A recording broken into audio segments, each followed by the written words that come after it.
welcome back to the Comic-Con stage. Yes. Oh, official things. Stand up, move in, get close. We have lots of people and lots of middle extra seats. Stand up, move in, get close. Is it just this one? We are at capacity. If you have an open seat next to you, move over. Get friends with people. We got a few empty seats. Anybody? One there, over there. There's a handful there. Quick, put your hands up. Everybody run. If you're walking, run to a spot. Look at all of those open seats over there. Quick, fill them. There's some in the middle. There's some way in that back corner.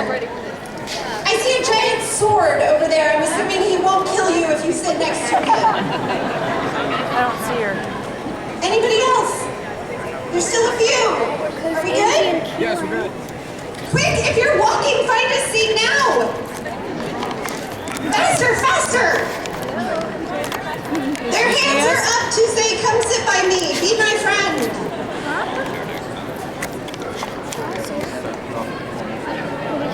Yeah. All right, enough time wasting. Help me welcome John Barrowman back to Phoenix Comic-Con.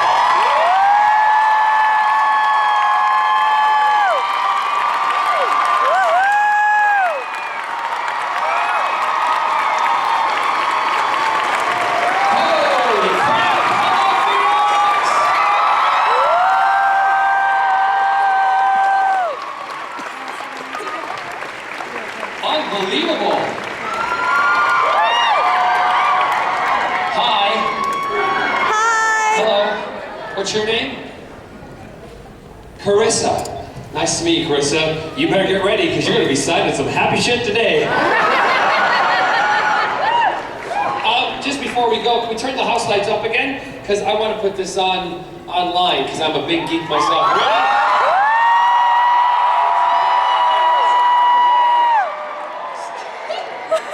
Start out really quiet. Ready? I want everybody just to say nothing. But wait, well, how do we go to video? Ready? Here we go. And I'll count backwards from 3. When you get to 0, then just go nuts. Ready? 3, 2.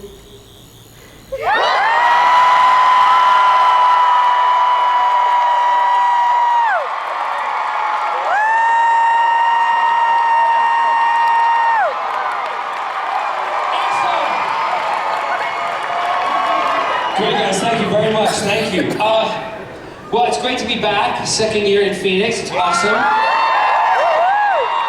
to see the con grow and grow and grow. You know, like the phoenix from the ashes.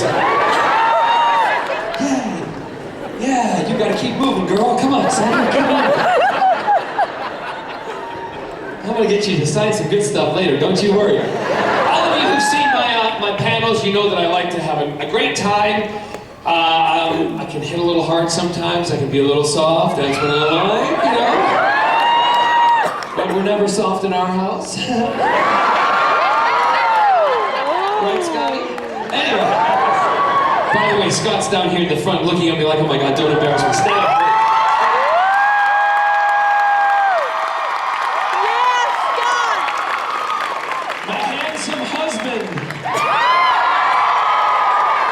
With the skinny waist and the big shoes.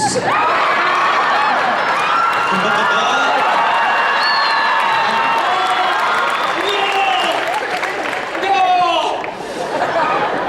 Oh, what? On my back? Really? Oh, no.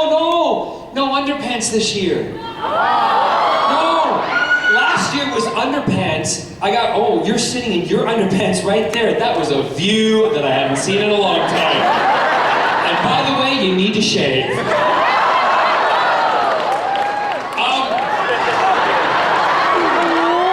you see where he's there? Look! Look at that! Excuse you.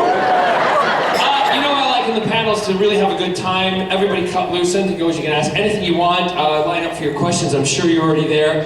I kind of feed off of you guys. We feed off of each other. You know what's really kind of sad? Like about 15 minutes ago, 20 minutes ago, I'm down at my booth, and there was like only 4 people there. And I looked at Kelsey, who works with me, and I looked at Scott, and I went, do you think I should come back next year because there's nobody here? And she went, honey, you're okay. They've been waiting for 3 hours to get into your panel.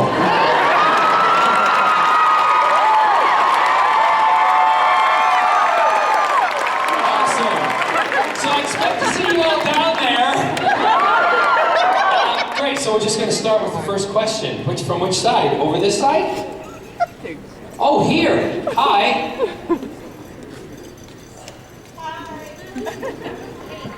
My name is Allison. Kneel down, please. And I am a big fan Awesome. of Doctor Who. And sort of a fan of Aaron. All right, sit down.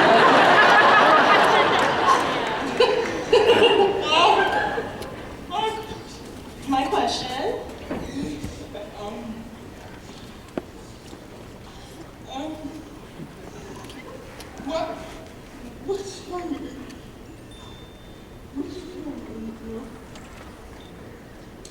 Which one is my favorite character? Yes. Is it Jack? Yeah.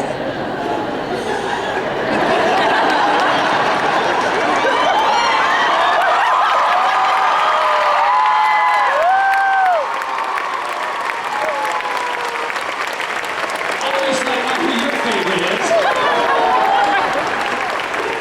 Well, your name's Allison, is that right? Yes.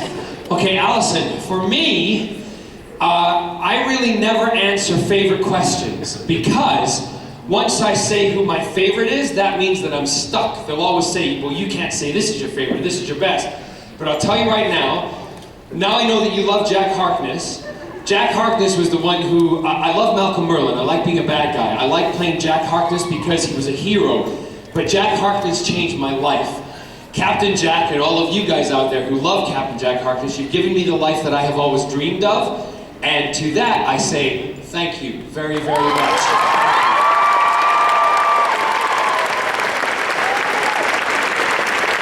And get watching Arrow, damn it! Yes. Hi, Philip. I know there's a lot of Whovians out here, but Yeah. I'm not getting to that. I'm going with Arrow. Good, good. Hey, we're all one big happy family. Who likes who? Who likes Arrow? We all come together and have one great big party.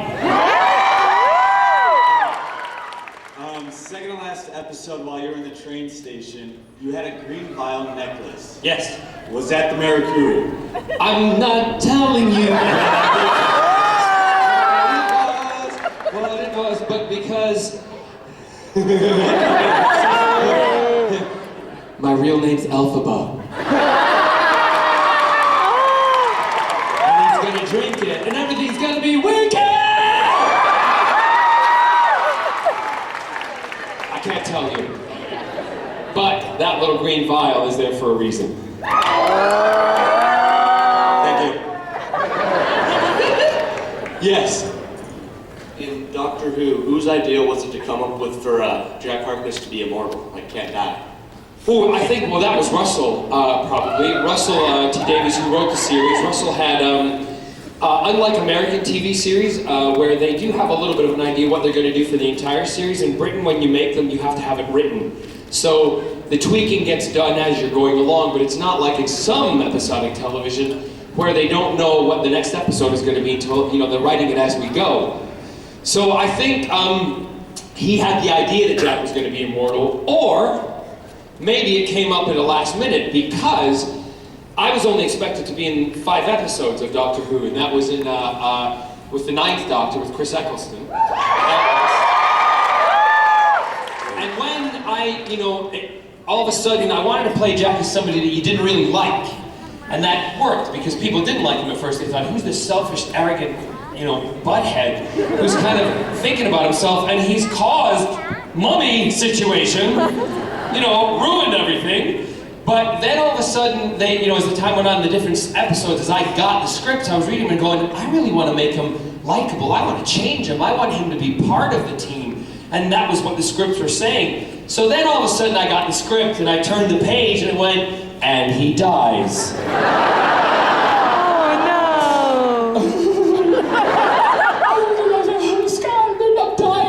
And I thought, you know, I hadn't even turned the next page. I thought, well, I've been in Doctor Who. It's been a lifelong dream, childhood dream. Here I am. I've played a hero. I've been a character that's gone from A and gone to Z and turned himself around, and he's now liked by the British public. And then I went, oh, okay, just let's see what happens. And I turn and it goes, and he comes back to life.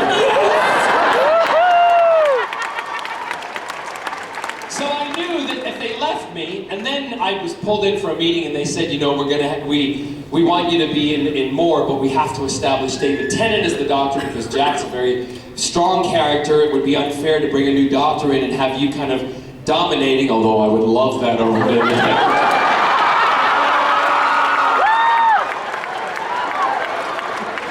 So that was why in the first part of David's reign as Doctor, I wasn't involved, then I was brought back in, and then there was the clash between them and the figuring stuff out. My favorite scene working with David, one of the ones, is the one that Russell wrote when I am inside the nuclear facility. And the whole thing is done through a door with a window, and he's telling me you're wrong, and da-da-da, and I'm explaining to him about why I do what I do, and that I can give myself up for anything, and blah, blah, blah. And that was the first time both of them come together, and the Doctor then goes, all right, I'm going to take you on board, and we're going to deal with this. So, yeah, I don't know if I answered your question, but that's how it all came about, really. You're welcome. Yes. Hello. Hi.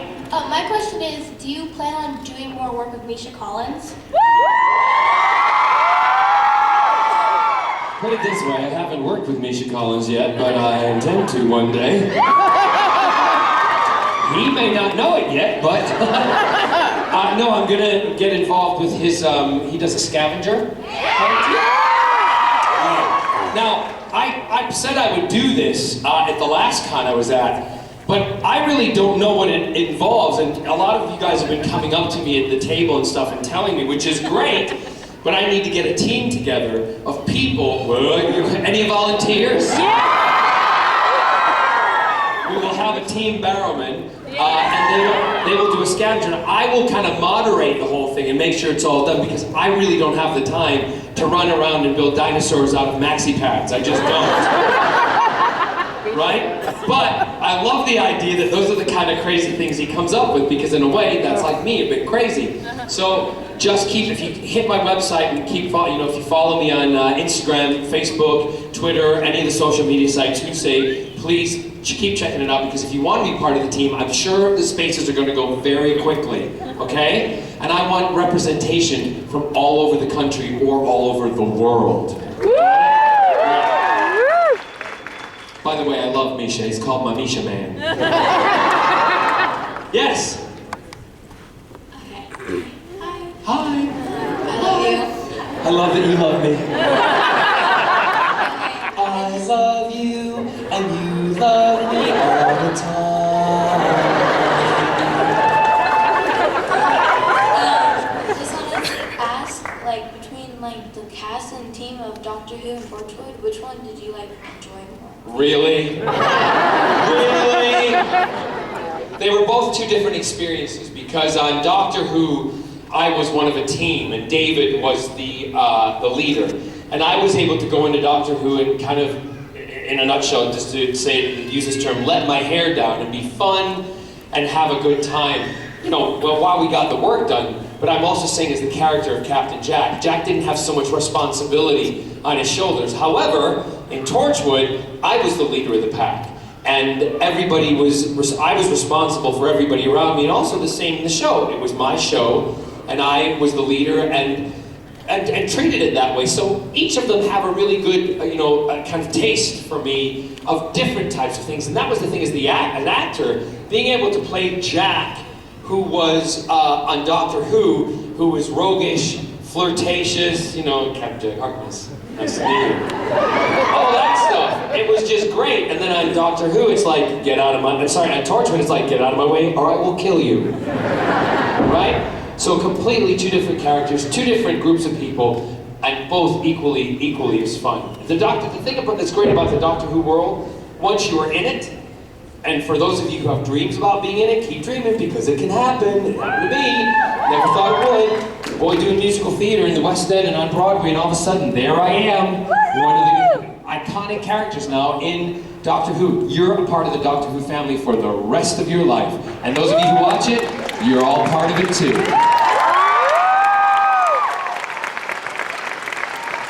Alright guys, hi. So, just tilt the mic down a little bit, sweetheart. There you go. Hi, John. Hi. I was the girl who asked dibs on you last year. And, how's the marriage going? Well, how's the marriage going?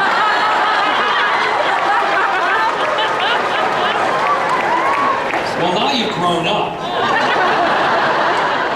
I don't know, you want to ask Scott that question? How's it going, Scott? He's going great. It's going really well. I mean, it's really nice that a lot of states, like Wisconsin yesterday, finally... It was overturned, basically. But what I find really interesting is that, you know, I think it's the Attorney General for Wisconsin, Mr. Valhallen is his name, otherwise known as Buttface. He immediately decided, I want to put a stop to it and I want to reverse it. And so he ran around like a chicken with his head cut off, saying, I'm going to stop it, we're not going to let this happen. And you know what? Just sit down and shut up, because it's going to happen everywhere.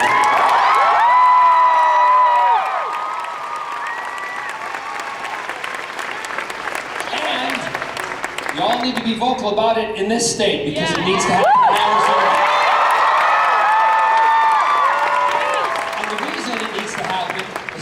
We are two men who are so happy that we can celebrate our lives together and celebrate the love that we have for each other.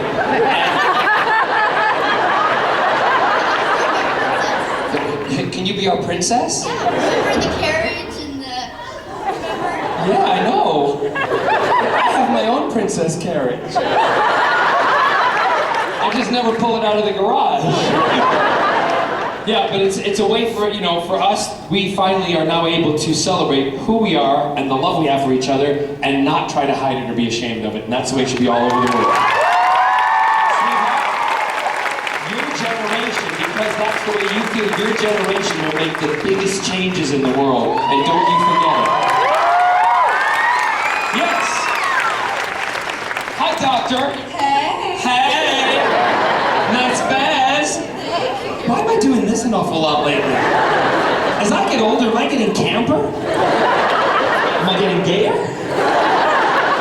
That ain't possible. I was going to say.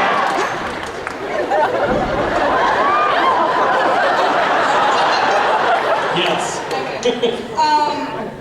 So, was there any particular event in your childhood that made you really just attracted to sci-fi as a genre and want to be a part of it? Yes, I was abducted by aliens. I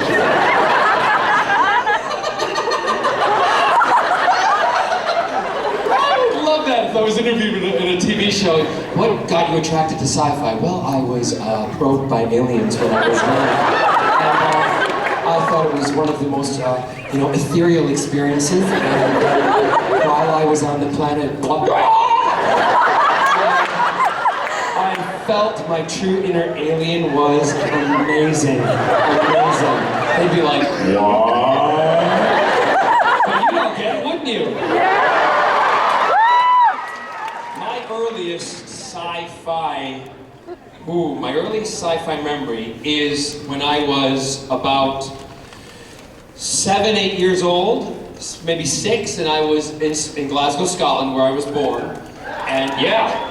All right, goodness, sail Glasgow. So I watched Doctor Who like every other kid my age, every Saturday night, and I watched it like this from behind the sofa.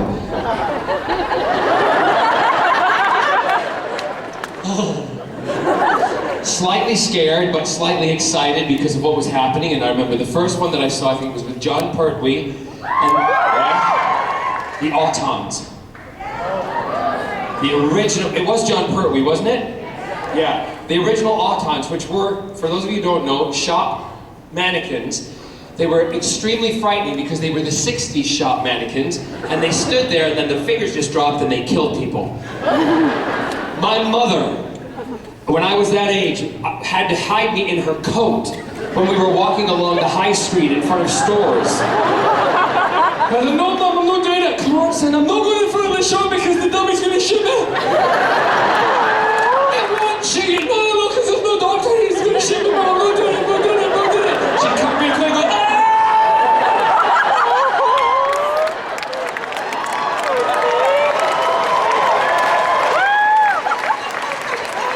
That was my first. But what was really exciting to me was 30 odd years later, the first revamp of Doctor Who was the first episode. What was it? It was the Autons. Yeah. So, and I was already told I was going to be in the series, and I'm like, yes! If it's the Autons, it means that I'm going to get Daleks, and then I'm also going to get Cybermen, and I'm going to get all sorts of aliens and creatures. So that was my first memory of sci-fi, and from that point on, I was like, Space 1999, the original Battlestar Galactica. Also, one of my favorite memories of sci-fi is Buck Rogers in the 25th century. Get this. Get this. I used to watch Buck Rogers as a kid, and now the lady who looks after me at all of the Comic-Cons, Erin Gray, who was Wilma Dearman. The only woman who didn't have camel toe in that show. It was amazing. And for those of you who don't know what that is, happy journey home, moms and dads. Explain to that. And if it's a boy, we call it a moose hoof. Really? I gotta give it to both ends of the coin, all right? So yes, that was... So, can I ruffle your hair? No. If you touch this hair, your hand will crack. There is so much product in it, it doesn't move. You can touch it. Go ahead.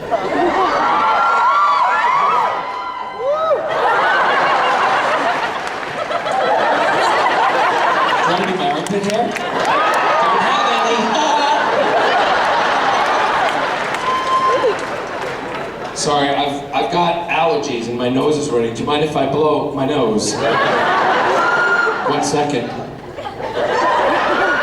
Ready?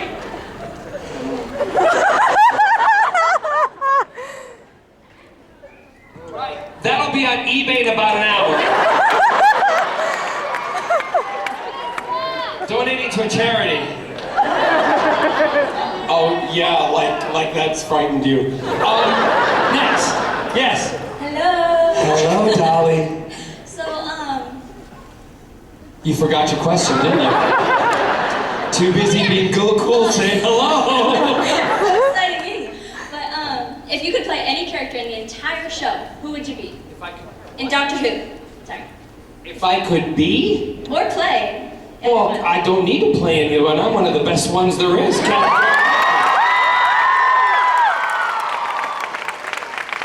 However, I did ask Russell, and I wasn't able to fit it in when I was doing Torchwood. I asked him if I could be in again, remind me, there's been so many, the episode where Rose and the Doctor go to Torchwood in the tower. Name of the episode. Army of Ghosts. Is it Army of Ghosts?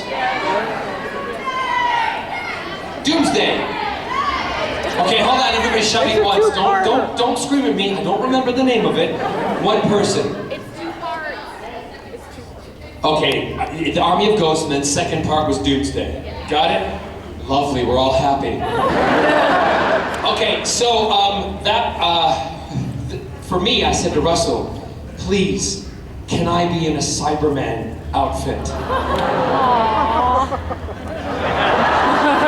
No, he didn't. I wouldn't have time. I wasn't able to do it. I always wanted to be in a Cyberman's outfit. We would match. Well, I know we would, because you're Cyberman. Yeah, so that never happened, because one of the aliens or monsters, as I called them as a kid, who I never got to fight when I was in Doctor Who, and I'm very sad about it, was the Cybermen. Because the Cybermen, Daleks, Davros, Sontarans, and also, what was the other one? No, the Slovene. I love the Slovene. Yeah. Blond Felfach. That was the other thing. Russell, when we used to get into the trailer, we'd come in the trailer every morning and it would be either David, Billy, me, or it would be David, me, or Billy, depending on Billy and I who got in first and got up early enough. And we would come in and we'd sit down and we'd be in the makeup chairs, and we all had, you know, our own makeup artists, and the guy who did David's hair did my hair for Doctor Who, but I had someone separate for Torchwood. It's getting really technical now, but the point is, we're all sitting in the makeup trailer, and when you'd always know the day when someone had a lot to say, because that person would not talk. They'd have the script in front of them like that, and we called that line fear. Because Russell, that first day with the Slidine episode, that was my day! Hello? And guess what I had to say every other sentence? Rexicoricofallapatorius. And to this day, I will never forget Rexicoricofallapatorius. And I said to Russell, what do you do that for? And he went, did it deliberately. Sorry? Can I high five you? Can you high five me? Sure. But hurry up, because there's all these people who want more questions. Thank you very much, sweetheart. Yay! Yes. So we actually have a question over here in the front row. Good. Hi. Hello, John. How are you? Awesome, thank you. Good. So is it boxers, briefs, or commando? You just won't get my pants off, don't you? Well, I have to say, it's not boxers because I don't like it so loose. It's not boxer briefs because I have a tendency it falls out of the leg. It's briefs because it's all held snugly together. Like one big happy banana boat. Does Scott have the same problem? Scott has the same problem, thank God. And I'll tell you one thing, because we're similar in size and I mean physically, he wears a lot of my clothes. Scott never clothes shops. I just buy stuff and he wears it, right? But the thing I don't like is he wears my underwear sometimes. Yes, and then when you know, and this is the problem you don't have in a heterosexual household, except sometimes on a Friday night when you're getting kinky. So he puts my underwear, and I can always tell. You know why? Because the left side is always stretched. So you're I'll leave that up to your imagination. I'd rather not imagine it. Isn't it? Isn't it? And then Scott also, I'm going to let one of your secrets out, Scott. I'm sorry. I wear my briefs, you know, normal way, right? With the writing on the outside and the lines, you know what I'm talking about, right? I wear Banana Republic briefs. I just like them, okay? I like them. It makes me feel like I'm in an 80s porn movie. Scott takes the briefs and he turns them inside out because he doesn't like the lettering on his skin or the lines to mark. I know. And then he dresses one way and he stretches them one way, and then I have to put them on, and it's like, no, thank you. It's like a marble ball in a bowling bag. So.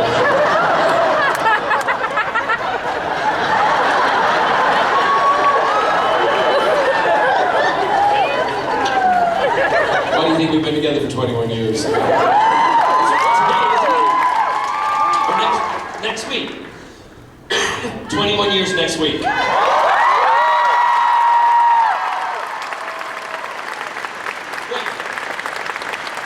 Thank you. Thanks, John. You're welcome. What kind of knickers do you wear? Or are you going commando? Don't answer that. You can't talk because that means you're necking underneath that. Yes. So, as a stage actor as well, what is the nerdiest thing that you got to perform on stage? The nerdiest thing I got to perform on stage? Yes. I've never really done anything nerdy. I'm trying to think. I mean, I'm a nerd every day of my life, so why do I want to play it on stage? I haven't played any nerdy characters. Scott, any nerdy characters I've played? Anybody remember any? Oh, the Intruder, yes! Many of you have not seen this. He was gay nerdy. Like, really gay nerdy. It was a character called the Intruder, and it was on a TV show called Al Murray's, I can't remember the name of it now. Al Murray was his name. Look it up online. Look, John Barrowman, gay Nazi intruder.